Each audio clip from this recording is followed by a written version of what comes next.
Halo sobat anime, gas lagi dah jawabannya. Tapi sebelumnya ya, yang mau ngasih kopi ya bisa di deskripsi ya, ditunggu. Aduh, mantap.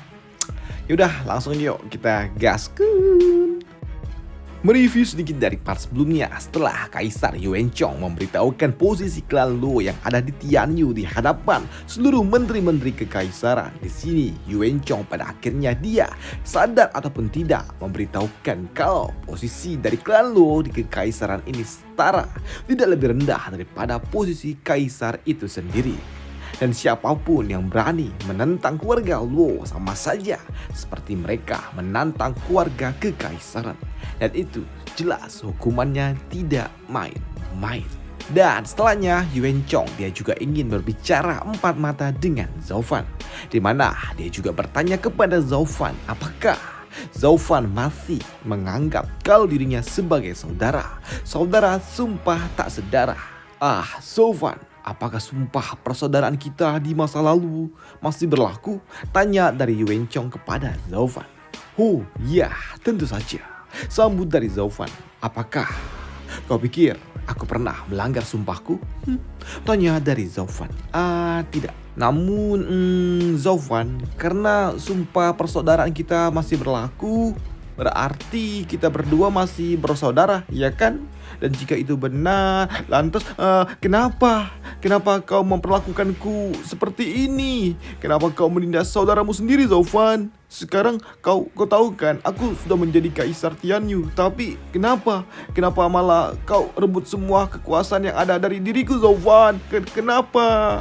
Apakah kau tidak menganggapku sebagai kaisar? Apakah aku tidak lagi memiliki martabat menjadi seorang kaisar di matamu?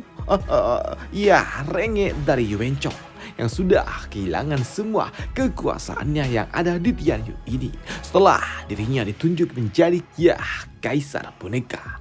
Saudaraku, tolonglah, paling tidak sisakanlah satu wajah, satu kekuasaan untuk diriku. Rengek dari Yuanchong yang memang dirinya tidak lagi memiliki kekuasaan mutlak yang ada di tempat ini. Karena memang semua kekuasaan yang ada di Tianyu ini telah diambil alih oleh keluarga Luo. Namun mendengar ngean itulah di sini Zhao Fan dia berujar, "Hei gendut, apakah kau pikir seorang kaisar boneka boleh memiliki kekuasaan yang mendominasi? Seperti yang kau tahu, sebelumnya ayahmu dia telah mati. Dan ayahmu juga telah memperingatkanmu kalau posisimu adalah sebagai kaisar boneka. Dan sekarang sudahlah, kau jadilah kaisar boneka saja yang tenang dan gak usah aneh-aneh. Dan kau juga jangan pernah berpikir untuk dapat melangkahi diriku, karena ya itu tidak ada manfaatnya untuk dirimu. Dan kau harus berhati-hati untuk tidak menghancurkan seluruh anggota keluarga dan juga garis keturunan klan Yuanmu." Sambut dari Zhao Fan yang telah memperingatkan kaisar gendut ini tentang batas bawah. Selain itu juga di sini Zhao Fan dia juga menyentuh tubuh dari Yuanchong dan berujar, "Hei gendut, dengan menjadi kaisar boneka, tanpa adanya tanggung jawab dari seorang kaisar murni, kau ini bukannya bisa menghabiskan hari-harimu dengan penuh kemewahan di ibu kota, ya kan? Kau juga bisa mengurus semua lemak-lemakmu ini loh, dan kau juga bisa merawatnya. Bukankah ini adalah kehidupan yang sangat istimewa? Lantas apalagi yang perlu kau lakukan? Sudahlah, nikmati saja hidupmu. Bukankah ini sudah membuatmu cukup puas? Oi, gendut," ujar dari Zhao Fan, mencoba membujuk Yuanchong untuk tidak aneh-aneh dan terima nasib saja. Namun di sini Yuanchong dia tidak terima.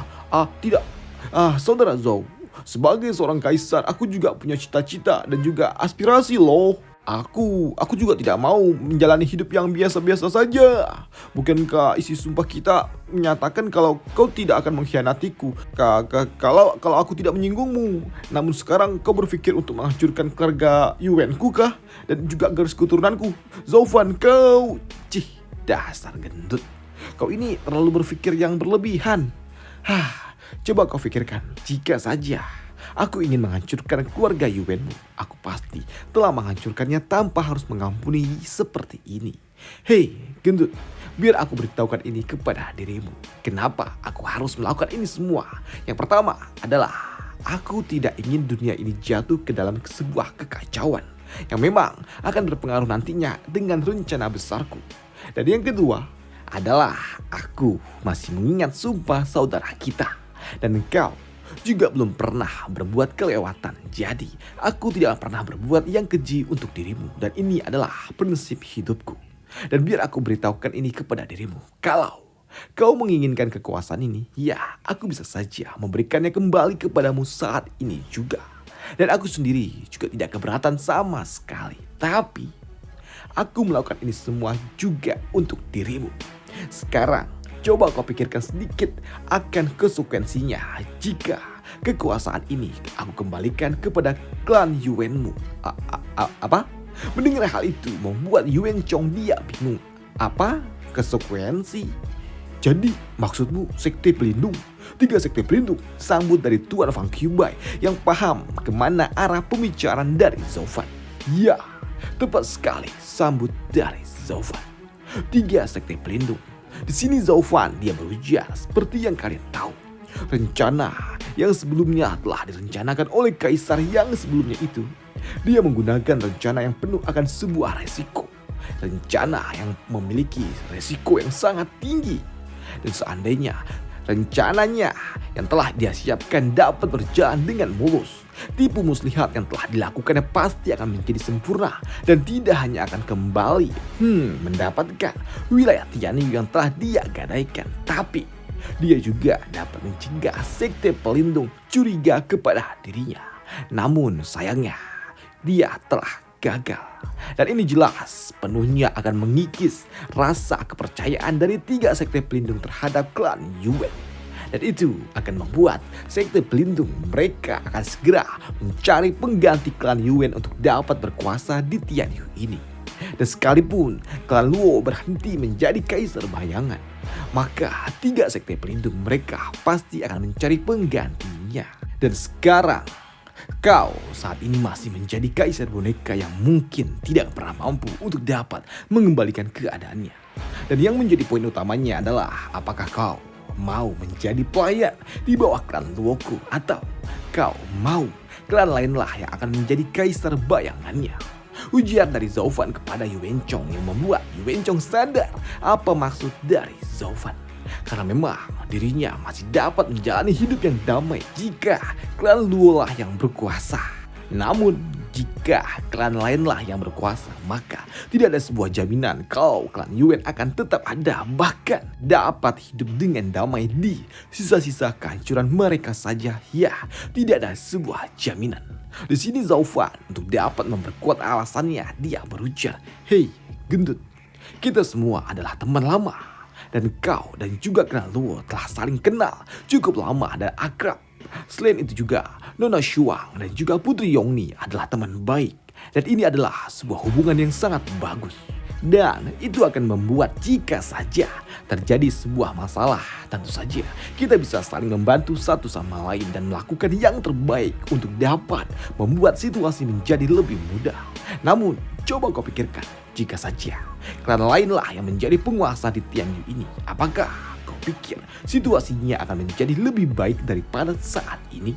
Ujar dari Zhao Fan yang memberikan sebuah peringatan keras kepada Yuan Chong akan sebuah konsekuensi atas rencana gila yang telah ayahnya lakukan. Dan sadar akan hal itulah membuat Yuan Chong dia berujar, andai saja ayah tidak memberikan dekret kaisar saat itu, mungkin saja hubungan kita. Hei, mendengar hal itu membuat Zhao Fan dia berujar, dekret kaisar? Memangnya klan Yuan memiliki dekret yang semacam itu? Aku pikir dekret itu yang telah kau bawakan saat itu hanyalah sebuah umpan yang telah dibuat oleh kaisar untuk dapat mengganggu rencana besar yang akan mengganggu dirinya. Hal itu pun dibantah oleh Yuan Chong. Di mana Yuan Chong dia berujar, kalau sebenarnya dekret itu merupakan sebuah tradisi yang diturunkan dari kaisar ke penerusnya, sebuah rahasia yang diturunkan dari generasi ke generasi yang hanya boleh diketahui oleh kaisar dan tidak boleh dibagikan kepada siapapun. Namun yang sebenarnya ya bukan dekret juga sih. Ini lebih seperti ya sebuah pedoman dalam mengambil sebuah keputusan saja kok. Dan isi dekret itu adalah ya membuat para naga bermain dengan mutiara. Mendengar hal itu membuat Zaufan dia bertanya, apa maksudnya dengan para naga bermain dengan mutiara? Ya, permainan naga dan juga mutiara memiliki arti membiarkan para naga bermain. Karena selama ribuan tahun, kaisar dari klan Yuan pasti akan melakukan satu hal, yaitu terus menghasut para pemegang kekuasaan untuk saling bertempur satu sama lain demi melemahkan kekuatan mereka. Bahkan jika keadaan tidak memungkinkan terjadi sebuah pertempuran, maka buatlah pertempuran itu menjadi ada. Bahkan rencana ini telah dilakukan oleh kaisar sejak 1000 tahun lalu, di mana konflik 7 bangsawan agung dimulai juga dengan adanya dekret ini.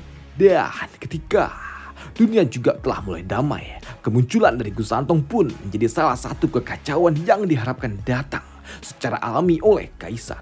Yang intinya, jika seorang kaisar ingin duduk dengan damai di tahtanya dan merasa aman, maka konflik perselisihan yang ada di bawah harus tetap ada. Karena jika kekuatan-kekuatan pengganggu itu bersatu, maka tahta milik kaisar tidak akan stabil.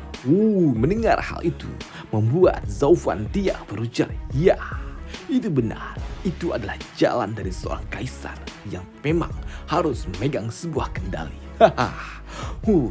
Jadi, masalah yang ada di kota Feng soal pilar-pilar kekaisaran itu, apakah itu benar-benar ada atau itu hanya sebuah hal yang dibuat-buat? Tanya dari Zaufan. Ya, seperti yang aku katakan sebelumnya, jika keadaan yang diinginkan itu tidak ada, maka buatlah keadaan itu menjadi ada. Dan agar bisa membuat seluruh kekuatan itu percaya kalau konflik itu memang perlu ada, maka dari itulah harus dilakukan dengan tampak nyata. Dan tidak ada boleh seorang pun melakukan sebuah penyelidikan untuk mengungkap rencana kebohongan yang telah dibangun itu. Hanya saja, itu adalah sebuah petunjuk yang diberikan oleh Kaisar Tianyu 1000 tahun lalu. Dan setiap kaisar-kaisar yang selanjutnya yang masih tidak dapat merebut kekuasaan, maka mereka harus menyusun sebuah strategi untuk dapat diteruskan ke penerusnya agar penerusnya memiliki sebuah kesempatan untuk menerapkan rencana itu. Jadi ya gitulah ceritanya kira-kira, ujar dari Yuan-chong yang membocorkan sebuah rahasia seorang kaisar. Baiklah, aku mengerti. Siapa yang menduga kalau ternyata klan Yuanmu sungguh sangat licik, dapat menyusun rencana untuk generasi ke generasi. Benar-benar klan yang pantas untuk menjadi seorang kaisar. Ya, ini adalah klan kaisar. Benar-benar klan yang sangat licik, bahkan dipenuhi oleh orang-orang licik dari generasi ke generasi. Ujar dari Zaufan. Ya, kau benar saudara Zhou. Sebagai seorang kaisar, kami memang harus menjadi orang yang sangat licik. Karena menurut kami selalu saja memandang semua orang adalah musuh. Karena jika kaisar terlalu baik dan juga jujur, maka dia akan dipermainkan. Tapi selicik apapun kami, ternyata kami tetap saja masih bisa kalah dari dirimu. Dan ya, rencana permainan naga-naga dan juga mutiara ini benar-benar bisa memicu hal yang sangat buruk. Karena ya, yang kami lawan ini ternyata adalah naga iblis yang dapat merobek kami hingga kami mati. Ujar dari Kaisar Yuan-chong tertawa bersama dengan Zaufan karena sadar ayahnya kaisar yang sebelumnya telah salah dalam memilih lawan. Dan ya, setelah sadar penuh akan posisinya yang ada saat ini, membuat Yuan-chong dia berujar, saudara Zhou, apakah kau bisa membantu diriku? Apa itu? Tanya dari Zaufan. Ya, bisakah kau membantuku untuk sebuah lamaran? Apa? Kau mau kawin kah? Ya, seperti yang kau tahu kan, aku memiliki sebuah obsesi dengan Long Kui, gadis dari Pavilion Qianlong. Dan ya, kau tahu kan, aku juga telah bersumpah, jika suatu hari nanti aku naik takhta dan menjadi seorang kaisar, aku akan menjadikannya permaisuriku. Tapi ya, kau tahu kan, karena kekayaan keluarga kami saat ini juga telah berkurang, aku jadi sedikit khawatir kalau Pavilion Qianlong tidak akan lagi menghargai keluarga kami. Dan itulah sebabnya aku ingin meminta kau untuk membantu adikmu yang imut ini, saudara Zhou. Ujar dari Yuan-chong. Tapi aku pikir, apaan? Sudahlah. Itu adalah masalah yang cukup mudah. aku bisa berbicara dengan pimpinan dari Pawalim Qianlong untuk membahas tentang hal ini. Tapi ya, jangan kau kira kau bisa menggunakan namaku untuk memaksakan pernikahanmu itu. Oh, baiklah, tentu saja. Mana mungkin aku berani melakukannya. Mana mungkin aku berani menjual namamu. Aku hanya ingin kau membantuku menyampaikan pesanku ini saja kok. Ujar dari Yu Wencong. Di sini Yu Wencong dia juga berujar, kakak Zhao. Sebelumnya, Kaisar Quanrong dia menggunakan tanah tersubur yang mereka miliki untuk dapat ditukarkan dengan area tambang yang mereka punya. Dan perjanjian itu hanya dapat terjadi jika aku menyetujui-nya. Dan aku berencana untuk memberikan area subur itu kepada Pawalim Qianlong untuk dapat mereka kelola. Dan aku yakin mereka pasti akan sangat senang dengan mahar yang telah aku berikan untuk mereka. Tapi sayangnya, mereka pasti kekurangan pasukan untuk dapat mengelola wilayah itu. Wilayah yang berbatasan langsung dengan Quanrong. Jadi, bisakah aku meminta sedikit bantuanmu? Karena kau pasti memiliki pasukan Dugu dan kau bisa memanfaatkan hal ini untuk dapat menjaganya. Dan itu akan membuatmu mendapatkan menyerap seluruh kekuatan dari Pawalim Qianlong dengan jalan yang cukup damai. Dan dengan begini, bukankah semuanya akan menjadi sama-sama diuntungkan? Ujar dari Yu Wencong. Ya, kau benar juga. Idemu cukup luar biasa. Kejujuran dan juga kebijaksanaanmu tidaklah kalah dengan apa yang dimiliki oleh ayahmu. Dan kau memang pantas untuk menjadi seorang penerusnya. Namun ya, aku juga ingin bertanya satu hal kepada dirimu. Apakah kau pernah berpikir untuk dapat menentang diriku? Ujar dari Zhao Fan yang membuat Yu Wencong dia tersentak mendengar pertanyaan dari Zhao Fan. Namun dia juga tahu kalau itu tidaklah mungkin bagi dirinya dapat dilakukan. Dan itu membuatnya berujar, ya tentu saja tidak, kakak Zhao. Ujar dari Yu Wencong. Dan selesailah cerita kita di sini dulu dan sampai jumpa di part selanjutnya besok lagi ya guys ya. Nggak ada spoiler guys, nggak ada karena gue lagi ngenak badan cuy. Dan jadi ya pembawaan gue juga agak lain ya cuy. Gue udah 4 hari nih kepala gue sakit banget udah 4 hari, jadi ya gitulah. Jadi bisanya ya buat seadanya aja lah. Dan terima kasih masih mampir juga di channel ini. Dan sampai jumpa di part selanjutnya. Diusahakan bisa upload besok. Bye. Thank you.